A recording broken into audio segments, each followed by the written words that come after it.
एक महाज्ञानी कांग्रेस के कह रहे थे कि आप सबके पास made in China mobile phone होता है।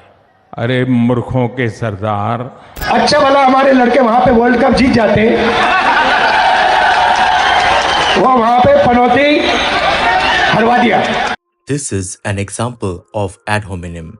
The term ad hominem is a Latin word meaning to the person in English. Ad hominem is a logical fallacy where an argument is rebutted by attacking the character, motive, or other attribute of the opponent rather than addressing the substance of the argument itself. This fallacy is considered invalid because it doesn't refute the argument based on its merits or logic, but instead attempts to discredit the person himself or herself. In this case, calling each other king of fools and ill-omened don't refute others' arguments by merits. Rather, they attacked each other personally. To avoid being misled by ad hominem arguments and maintain a rational approach to discussions, focus on the argument. Concentrate on the substance of the argument presented rather than attacking the opponent personally. In order to do so, evaluate the evidence, reasoning, and logic within the argument itself. मैं मणिपुर गया, हमारे प्रधानमंत्री नहीं गए, आज तक नहीं गए, क्योंकि उनके लिए मणिपुर हिंदुस्तान नहीं है।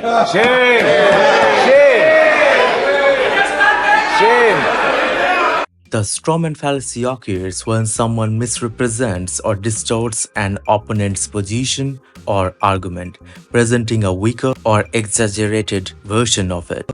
Instead of addressing the actual argument, they attack this misrepresented version, which is easier to refute. This is a good example of strawman fallacy, as in this case, the speaker compares someone's absence with his presence and concludes with a reason that suits his political agenda. The speaker conveniently picked up a weaker part of the opponent, distorted and exaggerated to put forward his argument. The most straightforward method to avoid being deceived is to examine the initial argument firsthand, eliminating the possibility of someone altering it to create a contrasting viewpoint.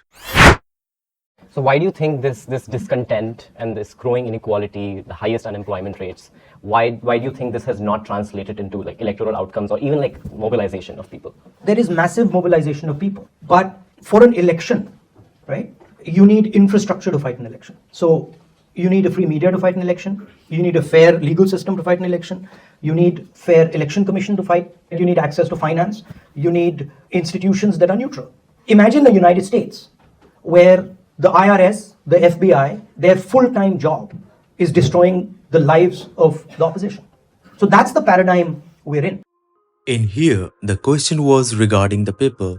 However, the answer was only limited to the political party in power. This fallacy involves diverting attention away from the main issue by introducing an irrelevant or unrelated topic. The purpose of the red herring is to sidetrack the discussion by introducing something that seems related or compelling, but it is actually off topic. It aims to distract and shift the focus away from the original argument without addressing its substance. So now the question is how not to get fooled by it. We need to ask ourselves how the new topic is relevant to the main issue being discussed. In case the new topic is found to be relevant as well, suggest addressing it separately once the primary issue has been resolved. This can help avoid disregarding the new topic entirely while ensuring the main issue is addressed first.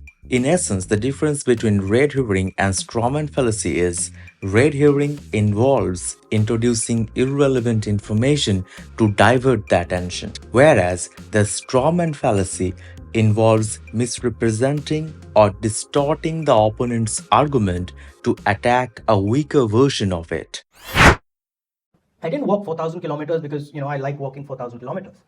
I walked 4,000 kilometers because there was no other way to get our message across. Even my social media is fully capped. I've got a shadow banned 24/7.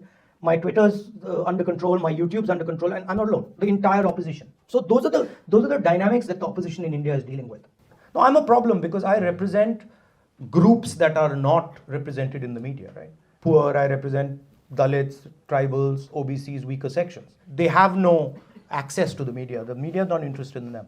I'm shadow banned, I'm a problem. Such phrases appeal to emotions. The appeal to emotion fallacy is a persuasive tactic that tries to win you over by triggering feelings instead of using sound reasoning and evidence. It is like someone tugging at your heartstrings to get you to agree rather than presenting a well-supported argument. It's okay to acknowledge the emotional aspects of an issue, but don't rely solely on them for persuasion. Back up your claims with data, research, and credible resources. Comfortable things. China is sitting in India today. 1,000 square kilometers of Indian territories in Chinese hands. Nobody in India is saying it. I'm saying it. The government's not saying it. The government's denying it. Right? Because they're scared to tell the people of India the reality. No Indian newspaper is saying it. No Indian politician is saying it. You guys aren't saying it. So there has to be a point where the politician says, okay, man, I'm going to tell you the truth. And I'm telling you the truth because if we don't face the truth, we are going to be outcompeted by these guys.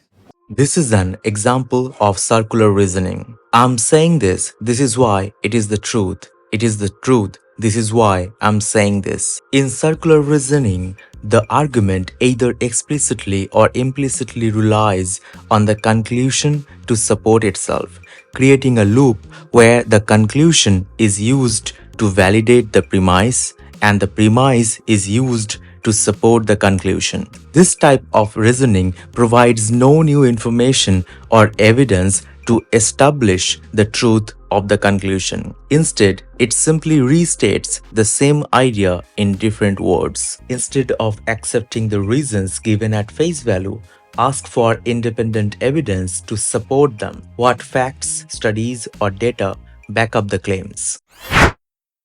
Mr. Gandhi, one important question on which I'm very curious to know your views. Artificial intelligence is taking over. I'm personally working on integrating political campaigns and artificial intelligence. Do you think that the time has come where you and your party should invest into artificial intelligence? The thing about AI, right, is AI operates on top of a network. Any AI is applied on a network.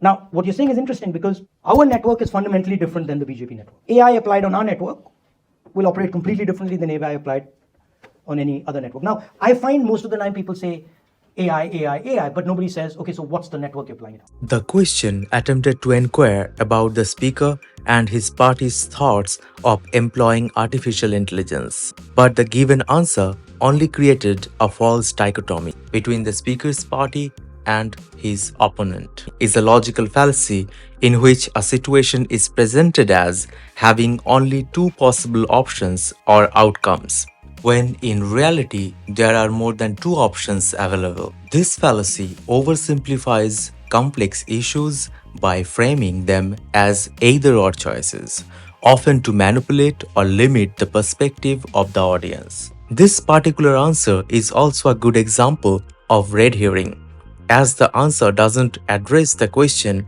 whether or not the speaker is considering employing AI in their political campaign. Instead, he brought up the opponent's use of artificial intelligence.